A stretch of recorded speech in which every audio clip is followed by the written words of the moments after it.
Chapter 11 Topic 16 Part 16 The Children Their Devotion to Islam 16. Hazrat Ibn-Abbas, radhiyallahu anhu, memorises the Qur'an in his childhood. Hazrat Abdullah bin Abbas, radhiyallahu anhu, used to say to the people, "Come to me for your difficulties in understanding the Qur'an." I memorized it while I was only a child. In another hadith, he is reported to have said, "I had completed my reading of the Qur'an when I was only 10. The reading of the Qur'an by Sahaba was not done like the reading by the non-Arabs of today. Whatever they read with full meaning and explanation. As the impression of something memorized in childhood is very deep and permanent, so Abdullah bin Abbas, radhiyallahu anhu, is accepted as Imam in tafsir.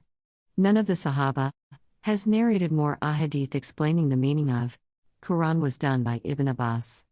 Abdullah bin Masud, radhiyallahu anhu, says, Abdullah bin Abbas, radhiyallahu anhu, is the best commentator of the Qur'an.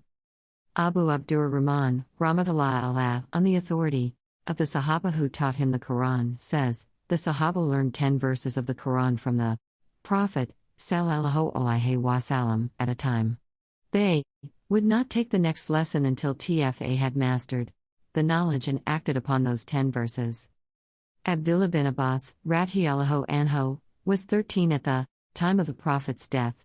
It is miracle that he knew so much of the Qur'an and Hadith at such a young age. Many eminent Sahaba used to come to him to solve their difficulties with the interpretation of the Qur'an.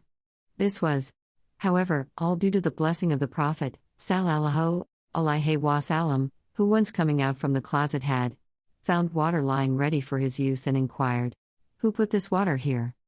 Somebody said, "Ibn Abbas." The Prophet, sallallahu alaihi wasallam, appreciated the service and prayed for Ibn Abbas, Allah give him the knowledge and understanding of the Qur'an and practices of Islam. On another occasion, the Prophet, sallallahu alaihi wasallam, was saying his salat. Ibn Abbas, radhiyallahu anhu, joined him in salat by standing behind him.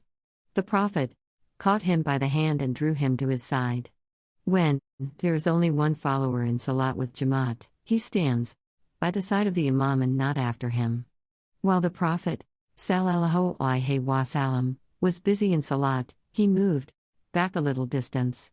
When the salat was over, the Prophet, sallallahu alaihi wasallam, asked him, "What made you recede from your place?" He said, "You are the Prophet of Allah. How could I stand with you?" On this occasion too, the Prophet, sallallahu alaihi wasallam, prayed for his knowledge and understanding.